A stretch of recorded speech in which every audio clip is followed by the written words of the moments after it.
미국을 꺾겠다고 자신만만하던 중국이 연전연패하고 있습니다. 전염병 정책을 완화했음에도 불구하고 리오프닝 효과가 발생되지 않으며 중국 경제가 몰락하고 있기 때문입니다.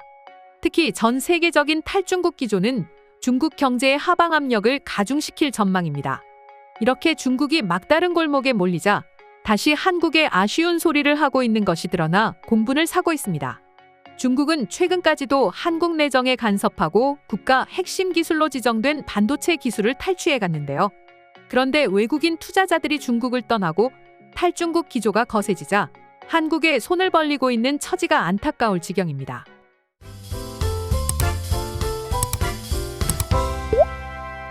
미국을 꺾고 패권국의 지위에 오르겠다고 허무맹랑한 소리만 하던 중국이 수렁에 빠졌습니다. 방역 정책을 완화했음에도 불구하고 소비 심리가 얼어붙으며 내수 경기 침체로 경기 회복세가 예상보다 더딘 것인데요. 여기에 20%를 넘긴 청년 실업률과 부동산 리스크는 은행권의 부실로도 전이될 우려에 그야말로 중국이 풍전등화에 놓인 상황입니다. 중국의 6월 생산자 물가지수는 수개월 연속 마이너스를 보이더니 소비자 물가지수는 0%를 기록해 디플레이션의 늪에 빠지고 말았습니다. 이 밖에도 각종 경제 지표가 악화일로를 걷고 있어 외국인 자금 등을 수혈받아야 하는 처지인데요. 그러나 중국의 디플레이션 소식에 오히려 투자금을 회수해가고 있어 고심이 깊어지는 모양새입니다. 이렇게 모든 대내외적 환경이 중국에 불리하게 작동되고 있자 미국과의 고위급 회담을 재개하는 등의 모습을 보이고 있는데요. 게다가 최근에는 한국과의 관계도 개선하기 위한 행동에 나선 것으로 보여 의외다라는 평이 쏟아지고 있습니다. 중국이 그동안 자신들이 저질렀던 만행들을 까마득히 잊은 채 한국과 미국의 아쉬운 소리를 하고 있는 이유는 이렇습니다. 일단 한국과 미국은 중국의 최대 무역 파트너 국가라 이를 통해 자국의 경기를 살리려는 목적이 깔려 있습니다. 중국 해관총서에 따르면 중국의 지난 6월 수출액은 2,853억 달러로 지난해 같은 기간 대비해 12.4% 감소한 것으로 나타났습니다. 마이너스 증가율을 보인 지난 5월 기록했었던 마이너스 7.5%에 비해서도 감소폭을 더욱 키웠는데요. 이는 지난해 급격한 통화 긴축 정책으로 수출 급감의 아픔을 겪었던 한국이 무역수지 적자폭을 점진적으로 축소하고 수출 회복세를 보이고 있는 것과는 상당히 대조적인 모습입니다. 특히 이번에 공개된 6월 수출 증가율의 경우 전염병 사태 초기인 지난 2020년 1월에서 2월 기록했었던 마이너스 17.2% 이후 가장 낮은 수치이기도 합니다. 즉, 현재의 수출 상황이 전염병 사태 초기만큼이나 좋지 못하다는 것을 낱낱이 보여주고 있습니다. 수출뿐만 아니라 수입액도 마이너스 행진을 달리고 있습니다. 6월 수입액은 2,147억 달러로 지난해 같은 기간 대비 6.8% 감소한 것으로 집계되었는데요. 해당 수치 역시 5월에 마이너스 4.5%에 비해 감소폭을 키운 수치입니다. 또한 월간 수입은 지난해 10월 이후 8개월 연속 마이너스 성장률을 기록하고 있어 중국이 위기에 빠진 것이 분명해 보입니다. 이에 해관총서 류다량 통계분석국장은 현재 주요 선진국의 인플레이션은 여전히 높은 수준이고 지정학적 충돌이 계속되는 등 중국 대외무역의 안정적인 성장이 여전히 큰 압력에 직면해 있다라고 진단한 바 있습니다. 그러나 현재 중국이 겪고 있는 이 같은 경제적 위기 상황은 모두 중국이 자초한 일입니다. 중국은 1대1로 프로젝트를 통해 인프라 투자를 해주겠다는 명목으로 참여 국가들의 막대한 빚을 부담하게 했습니다. 이로 인해서 몇몇 국가는 부도 사태가 나며 애써 지은 항구와 항만시설 등이 중국으로 소유권이 넘어가는 상황에 이르렀습니다. 더불어 한국, 미국과 같은 기술 선진국으로 산업 스파이를 파견해 관련 기술을 탈취해오는 행위들을 자행해왔는데요. 이렇듯 중국은 스스로가 국가적 신의를 저버리는 행동으로 국제적 고립을 자초해온 것입니다.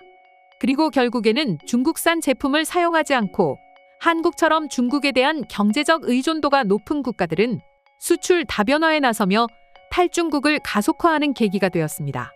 즉, 중국은 자기 꾀에 자기가 넘어가며 작금의 경제 위기를 촉발한 것입니다. 이러한 점은 앞서 언급드린 대로 소비 부진으로 이어지며 생산자 물가지수와 소비자 물가지수 수치에 반영되고 있습니다. 중국 국가통계국이 발표한 6월 소비자 물가지수 상승률은 지난해 같은 달 대비 0%를 기록하는 사상 초유의 사태가 발생했습니다. 전염병 방역 정책을 완화한 올해 1월부터 6월까지 6개월 동안 소비자 물가지수 상승률은 0.7%에 불과했는데요. 전 세계가 인플레이션으로 홍역을 겪고 있는 와중에도 중국만 홀로 물가가 장기간 하락하는 디플레이션에 빠진 이유는 이렇습니다. 전염병 정책을 완화했어도 소비 심리가 얼어붙어 있어 내수 경제가 침체에 빠졌고, 글로벌 경기 둔화 현상으로 수출이 감소해 디플레이션으로 접어든 것인데요. 이에 따라 최근 위안화 가치도 큰 폭으로 하락하며 중국 경제 전반에 위기감이 대두되고 있습니다. 이런 상황에서 외국인 투자가 감소하고 있다는 것도 중국에는 부담으로 자리 잡을 전망입니다. 올해 1분기까지의 중국 내에서 이루어진 외국인 직접 투자는 우리 돈으로 25조 5천억 원 정도였습니다. 이는 지난해 같은 기간과 비교해 약 20% 수준밖에 달성하지 못한 것입니다. 그리고 중국의 경제 위기는 당분간 지속될 것으로 예상되고 있습니다.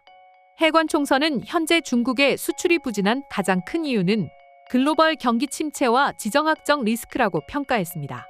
이어서 단기간에 해소될 성질의 문제가 아니라는 분석으로 내놓아 중국의 장기 침체가 기정사실화돼가고 있습니다. 이처럼 경제 환경이 좀처럼 회복세를 보이지 못하자 중국은 마음이 다급해졌습니다. 한국과 미국을 향해 내놓던 잇따른 망언과 참혹한 행동을 멈추고 미묘한 태도 변화가 관측되고 있기 때문입니다. 최근 미국은 중국을 공급망에서 완전히 배제하는 디커플링이 아니라 경제적 의존도를 낮추자는 디리스킹으로 선회했습니다. 얼핏 보면 미국이 중국의 저자세를 취한 것으로 보이나 어디까지나 전쟁을 막고자 하는 미국의 대승적인 결단이 있어 가능한 것이었는데요. 중국도 자신들의 경제 상황이 나아질 기미를 보이지 않자 미국의 요구를 못 이기는 척 들어주어 위기를 타개하려는 수작으로 보입니다. 그리고 이 수작은 얼마 지나지 않아 전 세계에 모두 공개되었습니다. 최근 중국 해커 집단들이 지나 러몬도 미국 상무부 장관의 메일을 해킹하고 국무부와 상무부까지 해킹한 것으로 알려져 큰 충격을 주고 있는데요. 특히 지나 러몬도 장관은 중국을 방문할 예정이 있었을 뿐더러 상무부는 중국 수출 규제와 관세 등을 관리하는 부서라 주요 기밀 정보가 중국에 넘어갔을 수도 있는 상황입니다. 중국은 앞에서는 미국의 대승적인 결단에 따르는 척하면서 뒤에서는 기밀 정보를 빼가는 극악무도한 행동을 일삼으며 미국의 호의를 저버렸는데요. 이 때문에 오히려 앞으로 중국을 향해 더욱 강력한 수출 통제 정책과 규제를 꺼내들 가능성이 있습니다. 이는 중국의 경제 상황을 더욱 악화시키는 요인으로 발전하며 숨통을 완전히 끊어놓게 되는 원동력이 되겠습니다. 중국은 13억이 넘는 인구를 가져 내수 시장만으로도 자급자족할 수 있다고 주장해왔는데요. 그러나 소비 심리가 얼어붙어 경제가 망가지고 스스로를 고립시키는 행동들로 수출마저 꺾인 상황입니다. 그런데 이제는 미국 국무부와 상무부에도 해킹을 하니 중국의 몰락은 시간 문제인 것 같습니다. 이런 상황에서 친강 외교부장은 한국을 향해 불에 타 죽는다라는 망언을 내뱉고 싱하이밍 대사는 한국 내정에 간섭하는 사상 초유의 사태가 연이어 발생한 바 있습니다. 하지만 인도네시아 자카르타에서 열린 동남아시아 국가연합 외교장관 회의에서 중국은 소통과 교류 강화, 상호 존중, 설리노호 등의 구호를 내걸며 한국과 화해 분위기를 형성하려는 모습입니다. 그러나 이는 자신들이 막다른 골목에 몰리자 한국을 이용해 위기를 탈출하려는 얕은 수인 만큼 중국의 화전양면에 당하지 않도록 주의해야겠습니다. 그럼 지금부터 중국이 자국의 경제 환경이 파탄나자 한국과 미국에 손을 내미는 것에 대한 외국인 반응 살펴보도록 하겠습니다. 중국이 진짜 급하기는 급한가 봐. 한국과 미국에 굽신거리고 말이지. 이럴 때일수록 중국을 더욱 거세게 몰아붙여서 망하게 해야 세계 평화가 지켜줄 수 있어. 우리 미국과 친하게 지내려는 것은 아직도 훔쳐갈 기술이 더 많이 남아있다는 거지. 중국과는 절대 어떠한 대화와 타협도 해서는 안 되는 민족이야. 그들은 배신하는 것에 특화된 사람들이니 말이지. 내 생각으로는 지금 중국이 위기에 몰렸으니까 더 이상 한국이 중국 눈치를 볼 필요는 없는 것 같아. 오히려 한국이 중국에 보복을 해도 성공할 거란 생각이 들어. 한국은 우수한 반도체 기술을 가지고 있기 때문에 중국은 한국말을 잘 들을 수밖에 없는 것이지. 이상으로 중국의 화전양면 전술에 대해 알게 된 외국인 반응 소개해드렸습니다.